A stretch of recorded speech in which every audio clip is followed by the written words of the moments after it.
Once upon a time, the infamous rover Reynardo plundered the floating isles. Then his mother called him to her deathbed. "Swear to me that you won't die on the gallows," she rasped. Reluctantly, he swore. And he whiled away his days at home with music, cards, and wine. But the Emperor had changed. He'd been good once, a shy, almost humble toad. He'd built universities. Then people started whispering about mass graves in the woods, midnight rituals, victims screaming. The Imperial Ravens would round up entire villages, and no one ever returned. The Ravens had come to Ubar scouting for ancient books said to be of great power. But the librarians had hidden the books, so they'd burnt the librarians. The citizens, outraged, had driven them off.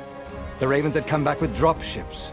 The kid had fled with one of those books. He was brave and dumb and wanted to join the rebellion.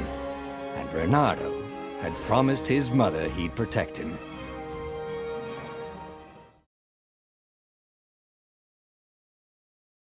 The kid was looking down, watching his city burn. "Sorry, kid," Reynardo told the kid.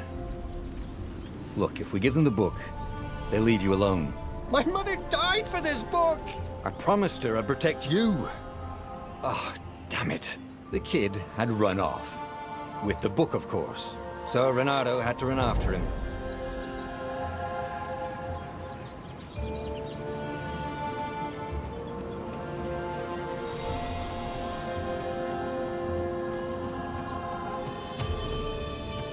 The two Ravens were staring at the kid like he was their dinner, which probably was what was in their tiny brains. "Hey," Reynardo said. They cocked their heads at him. "Pick on someone as ugly as you." Wait, that didn't come out right. "For the Emperor!" The Ravens cawed and rushed at him.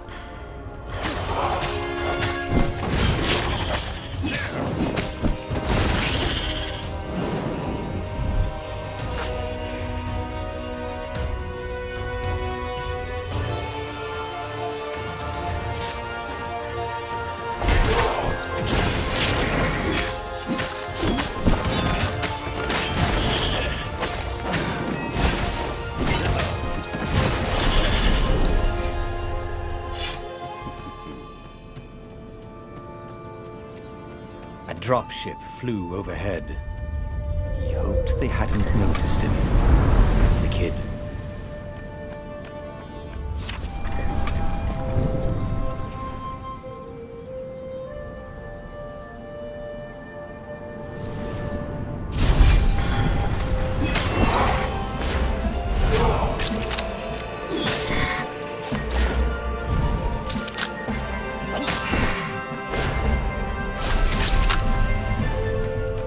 Oh, right. The Gate of Heroes. Someone's idea of a joke, making the Skyship docks a gated community. You needed a hero's sword to open it. And the kid was on the other side of the gate. Who let you through? Promise me you'll take the book to the rebels, or I'm gonna steal your ship. I'm not taking that damn book anywhere, and neither are you. Try and stop me, laughed the kid. I bet you don't even have a hero's sword. And with that, the kid hopped away. Had to hand it to the kid. He was an idiot, but he had guts. Where was Reynardo going to get a hero sword?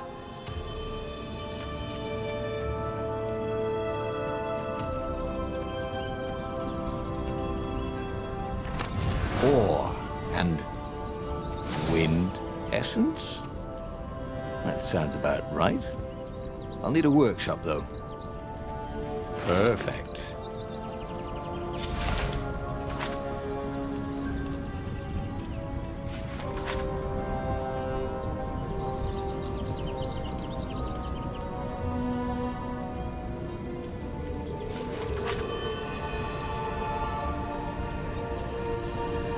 A hero sword. QED.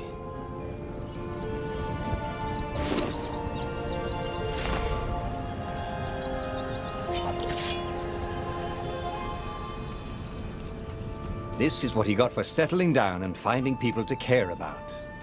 The kid's mum had been a swell cook, and she'd laughed at Renado's jokes, even when he didn't know he'd made one.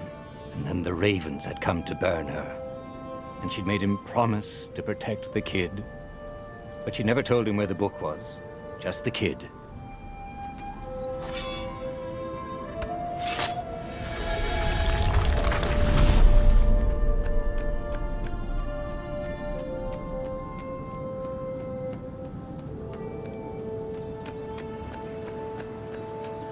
He came up to a ledge. It was too far to jump. There'd been a bridge here before, hadn't there? And there was Peter, giggling at him. "How'd you get across?" he asked the kid. "Where'd you find a hook?" "I hopped," said the kid. Wise-ass kid. "Hey, look out behind you!" "Cute," said Renato. Ah, ravens.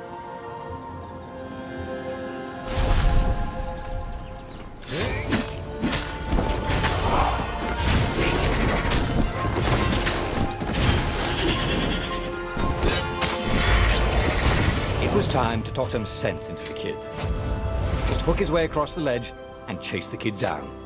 Thing was, he hadn't used his hook since he'd retired. How had he done it? Maybe if he meditated at that altar there, he'd remember his old skills.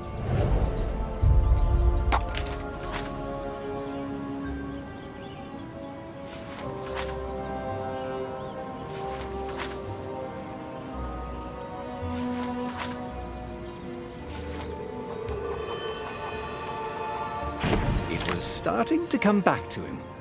Something you never completely forgot, like how to freeze time when attacking. The more he fought, the more he'd probably remember.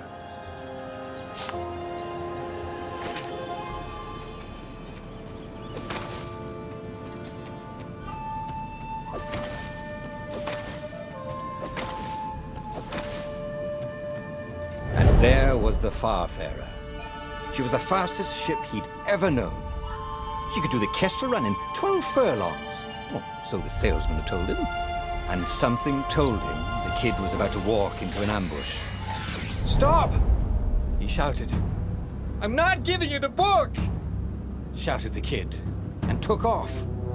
"No! Peter!" But the kid ran for it, and a goggler nailed him with its eyebeam.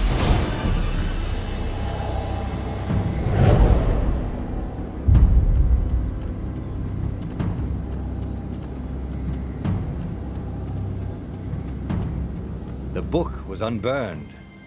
Next to it were the buckles from the kid's shoes, and a kid-sized pile of ashes. Damn it, why hadn't he lied and told the kid he'd take the book to the rebels? The kid would be alive now. Really pissed off and betrayed, but alive. Oh, damn it. Renato picked up the book. He couldn't let the Empire have it now. He was going to have to get it out of there. He'd be a wanted man. Probably have to join the rebellion just to have a place to dock. Well, he'd hated home life anyway.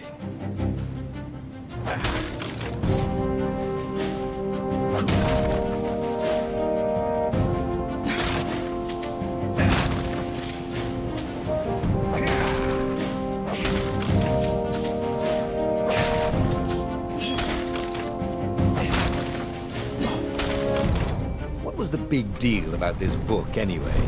Maybe he should open it and find out. All that had been years ago. How many? The war was a blur, and now 3 Raven scout ships were chasing him. "Where are you running, rebel?" cawed the Raven captain over the loud hailer. Renato could see them cranking up their catapults. "Just going out for milk?" Renato yelled back. "Where can you run?" laughed the Raven horribly. Far behind him, another city was burning. The dark cloud above its island was thousands of Imperial ships. The fleet was doing a thorough job. "Take us to the rebel base, and we'll spare your life!" it cawed. The entire jury-rigged rebel fleet was only a few islands to the east. Beyond that were only the pillars of heaven. a sea of endless blood-colored tornadoes. The rebellion was out of time. Unless Reynardo could bring a game-changer. Maybe he could. Reynardo had found out where he could find the pieces of the Sky Ripper, the legendary weapon that had exiled the lost gods. Surely a legendary weapon could win the final battle. On the other hand, his old friend Lapino had sent Reynardo a desperate message saying he had a brilliant scheme to save the rebellion. If Reynardo could only rescue him. Reynardo dived the Farfarer towards the abyss. As he felt the heat of the jet stream, the Raven ships peeled off, not stable enough to follow him down there. Now it was time to choose. Lapino or the Sky Ripper?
Lapino.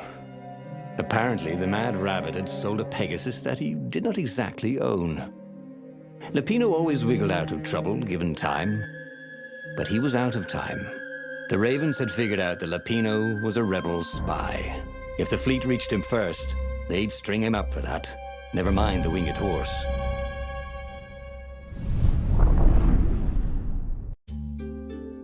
Lapino had apparently managed to confuse the judge by arguing that he hadn't actually stolen a winged horse. He'd only sold it. But wait, where was the prison? The village was empty. Had everybody fled the Ravens? Reynardo felt a little bad stealing crafting materials from chests. He preferred to rob them from people at sword point.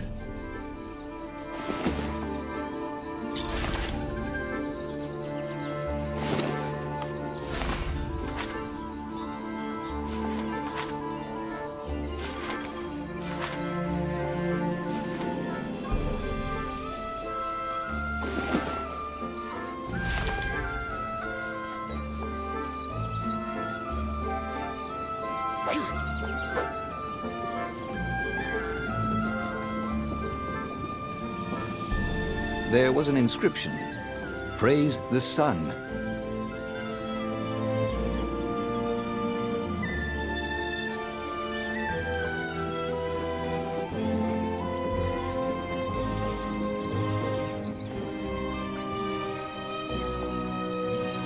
The Ravens had taken the town. Reynardo had seen villages emptied like this. All the people taken away to be sacrificed in the Emperor's secret rituals. Reynardo hoped the people were just hiding. Reynardo's blood was up. He just needed to smash something.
Can't we just agree to disagree? Said Renato. No?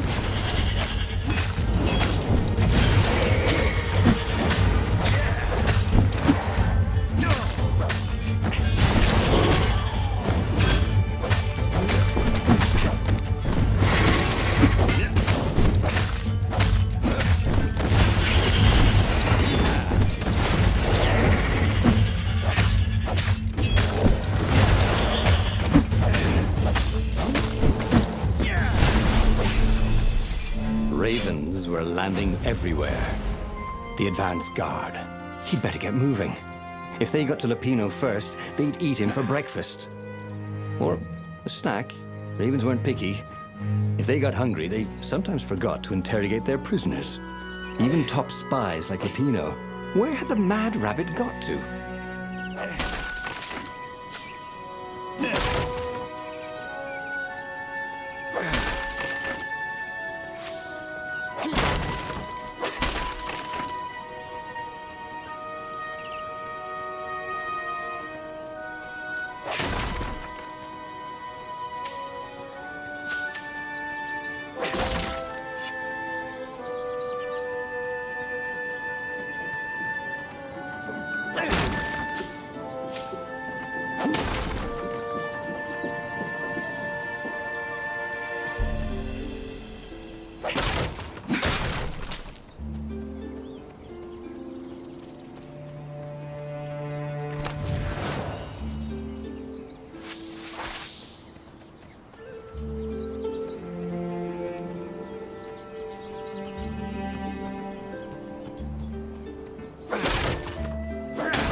Come over here.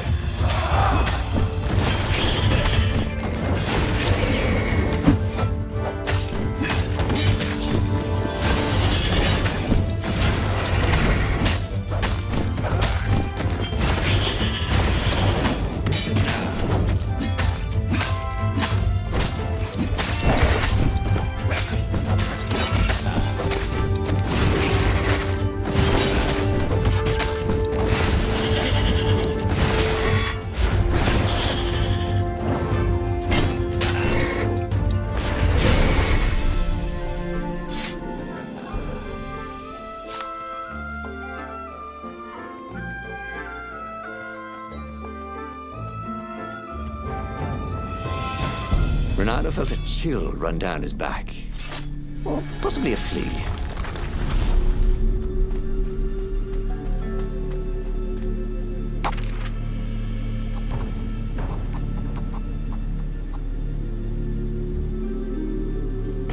It was starting to come back to him. Something you never completely forgot. Like how to freeze time when attacking. The more he fought, the more he'd probably remember.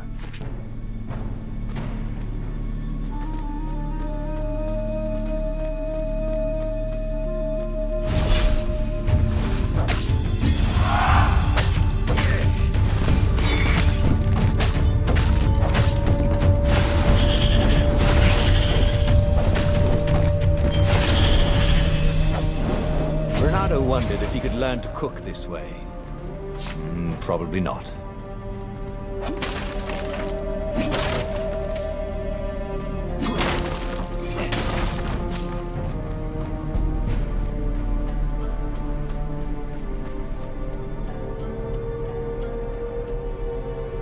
Dirty and bloody, Renato finally reached Lupino. The rabbit was practicing his shuffle. Renato recognized the cards. It was Lupino's favorite deck. Oh, I thought you were in danger. I am. The Ravens are coming. Oh, the prison thing. Right, yeah, we see this guard owed me 53 ducats, so we made a deal. They're very reasonable people, actually, for weasels. Now, I got a brilliant plan to kidnap Zenobia. We capture Zenobia, we find out what she knows, and that's the whole war right there. Easy peasy, lemon squeezy. Capture the Emperor's greatest general, who also happened to be a deadly sorcerer and, oh, his only daughter? That would be worth it. On the other hand, he could still get to the core of the Sky Ripper, even if he couldn't get the whole thing. It must have great power.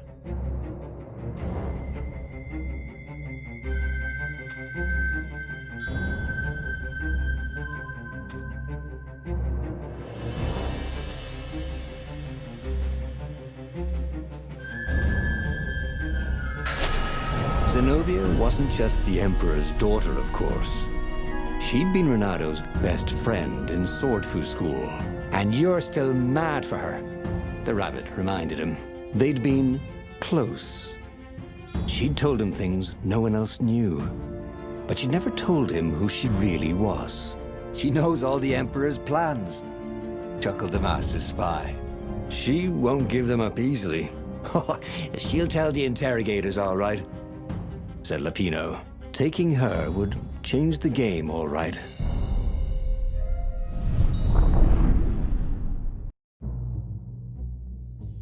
The city was already under Zenobia's control. I had to admire her efficiency. Renato shivered at the thought of Zenobia at the mercy of the interrogators. Could he really turn her over to them?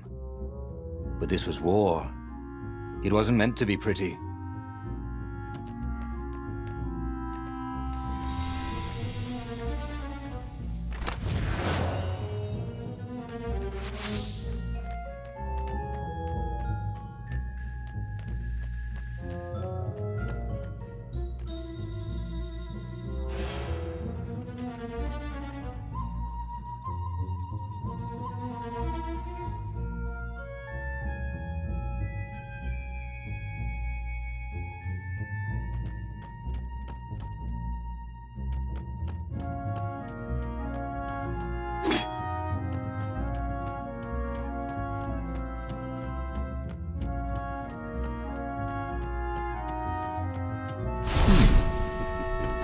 Hero Wall. Sword. Ice Wall. Ice. Key.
Huh? A lever? That was new. Most people still use doorknobs.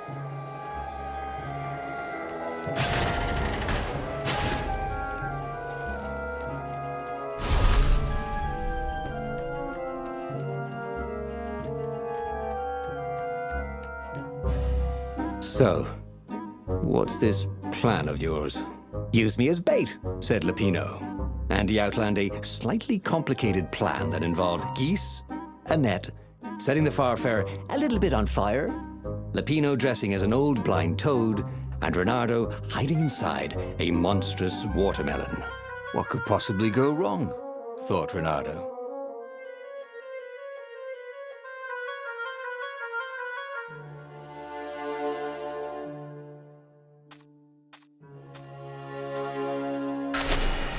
Oh, this is gonna be fun, said Lapino, as he ran to go set up his marvelous plan.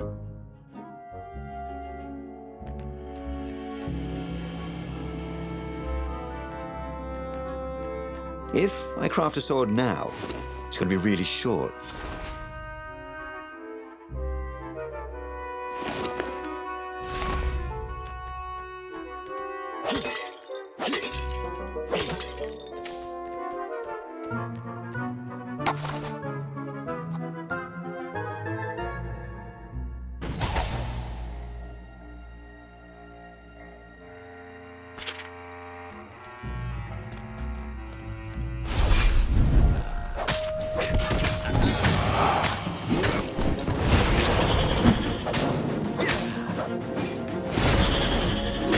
I pick you!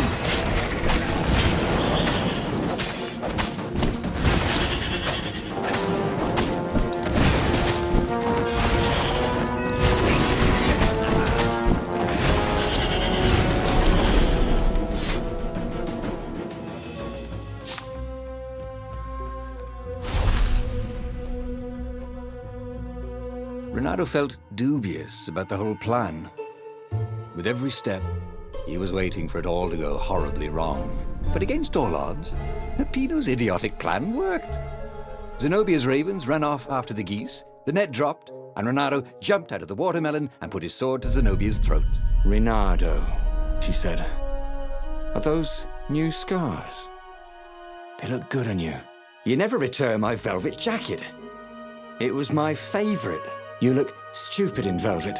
Oh, what does an imperial princess know about style? Oh, get a room, you two, said Latino. But the fleet was coming on fast, so they put Zenobia on the Farfarer and took her east, over the Nexus.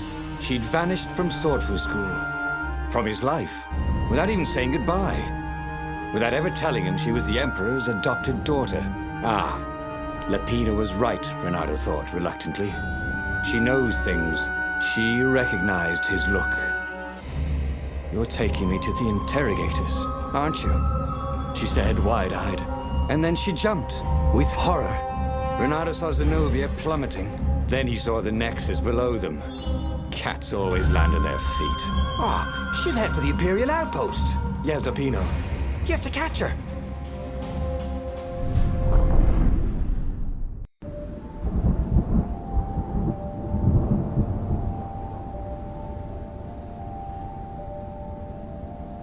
Cats can run faster, but foxes can run longer. If he ran, he could head her off before she reached her minions at the outpost. Well, he did love a good chase.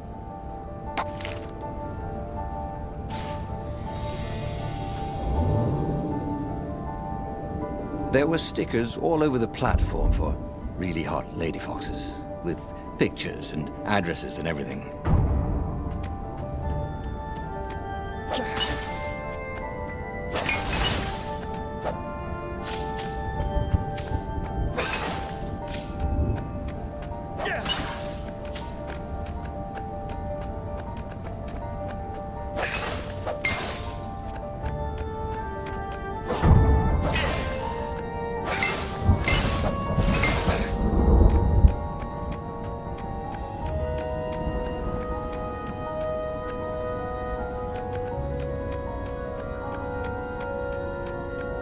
Who needed bridges anyway?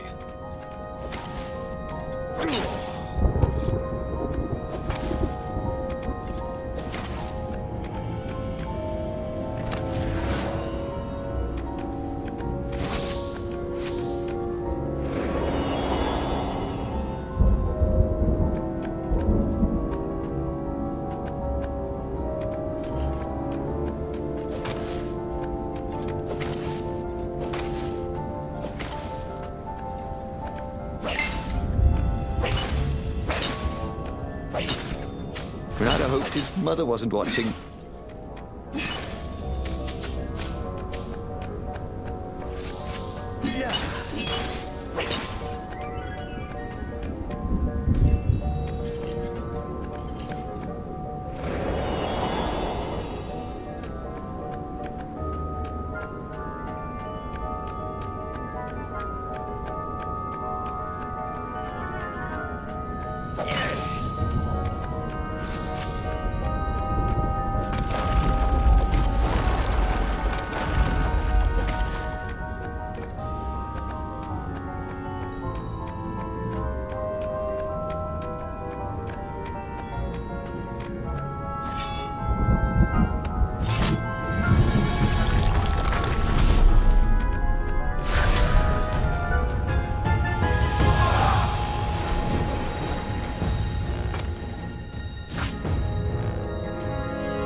He was closing on her. He could smell her fear. He tried not to think about the interrogators at the secret base. What did they do to her? Maybe it didn't have to end that way. Maybe he could talk to her. But, after all, there were worse things the Imperials had done to friends of his.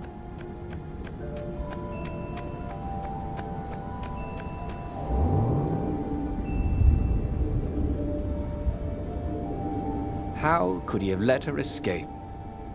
Why hadn't he shackled her? Renato wasn't used to being on this side of the whole prisoner-jailer thing.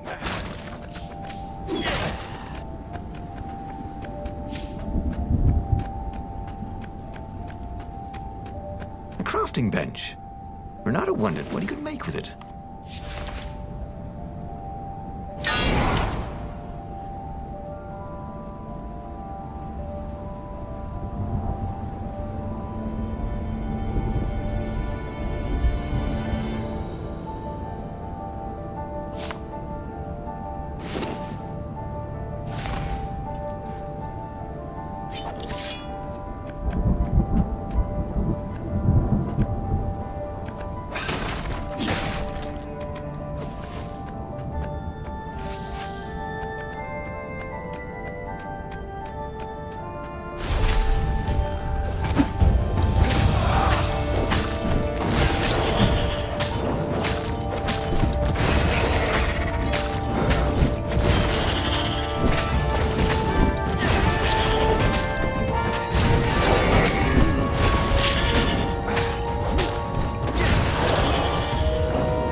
Renato reached the outpost. The Imperials there were no match for him. Soon after, Zenobia limped up the path. When she realized he was already in front of her, she didn't even try to run. Oh, you left without saying goodbye. Again, he said, "Please, I'm enjoying this a little too much," she said, shaken. "Oh, spare us the chit-chat, would you?" said Lapino as he shackled her hands so she couldn't throw spells. She knows all his plans. All the way back to the Farfarer, Lapino nagged Renato about how the interrogators would pry all the intel out of Zenobia. How that would turn the tides in the imminent battle. All they had to do was take her to the rebels' secret base. Renato didn't like to think about what the interrogators would do to her. Couldn't he just talk to her?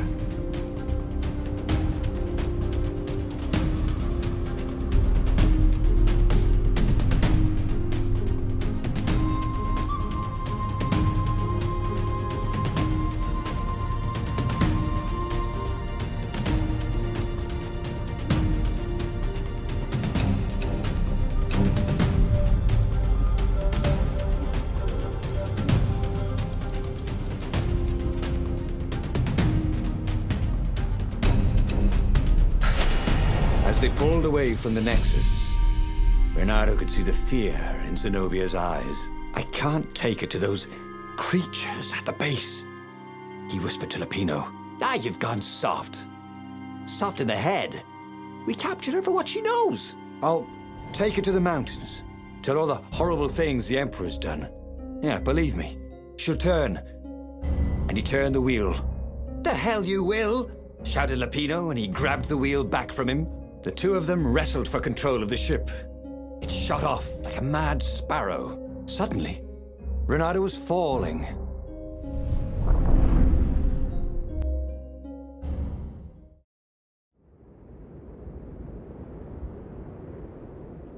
When he came to, Zenobia was standing over him.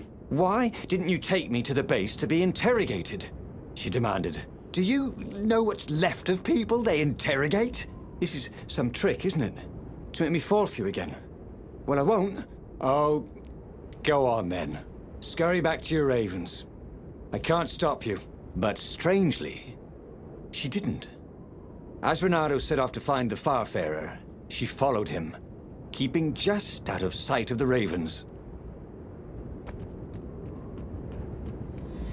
I need more materials, thought Renato.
These platforms were great. Renato wanted one for his house.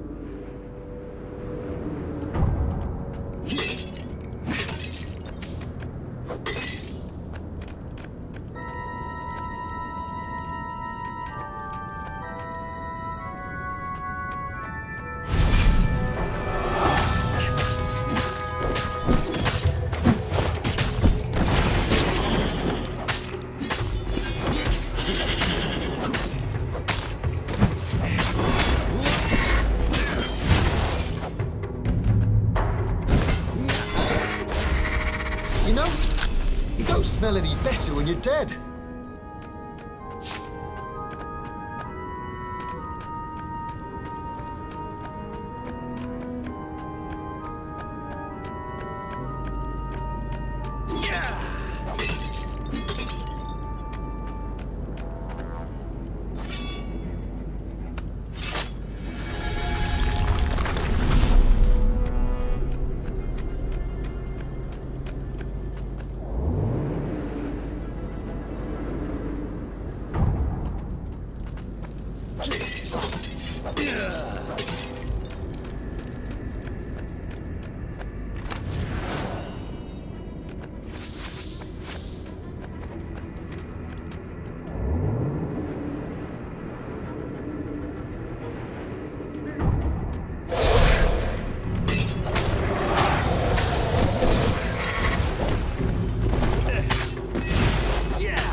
As Renato stopped to sniff the wind, Zenobia came up, still mad. Did you really think you'd just talk me into betraying my father? Oh yeah, sure, that was exactly my plan. Then why aren't you even talking to me? Because I've never talked you into anything in my life. They're gonna court-martial you for letting me go. He caught a whiff of the Farfarer. Wet rope, tar, and a cask of Scoble ale he'd spilt last year. It was that way.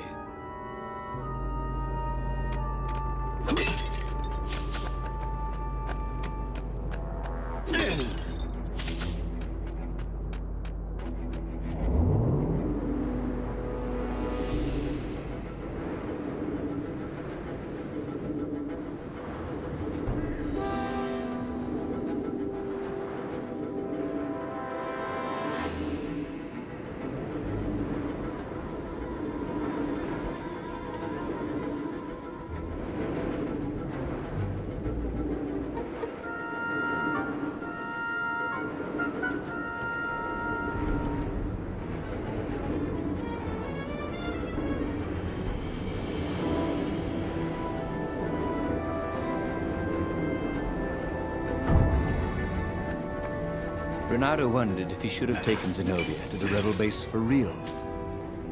Maybe she wasn't playing him after all. After the bleak talk about the Emperor's dark secrets, he was regretting his suspicions.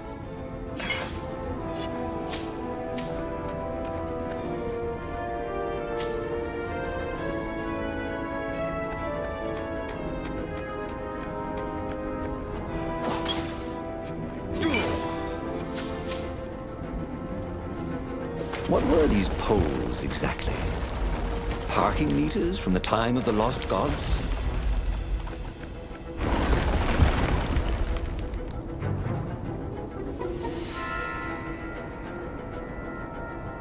Sure enough, the Farfarer had crashed in some rocks. There was no sign of Lupino. Zenobia caught up. All that kid stuff in Swordfu school. Look, that's the past. We're adults now. We have duties to other people. We have destinies. What are you talking about? And you are the most arrogant, slow-witted, light-fingered, mercenary, immoral, reckless... Run away with me, said Renato, and he realized he meant it. What, just like that? She demanded. I will, if you will. So she kissed him. And it was the best kiss he'd ever had. They held hands as they boarded the Farfarer. Renato felt light-hearted, like the winds that were playing the rigging like a balalaika. But Lupino, I need to get back to Lupino, he said, suddenly realizing he could have been captured. A prisoner. He's not. How'd you know? He saw something in her eyes he didn't understand. He fell, didn't he? Into the abyss. She looked away, wouldn't answer. But then a bolt smashed through the Farfarer's keel. The broken ship plummeted out of the clouds.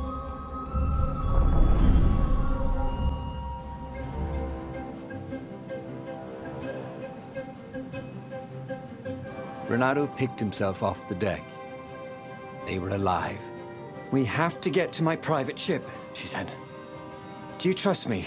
I guess I must, he said. You go on ahead. Clear the path, she said. I can't kill my own soldiers. He wanted to say that he didn't trust her, that he had no idea what he was getting into. But he had no choice, did he? He was following his heart. That's what it means to be a hero. You had to follow your heart.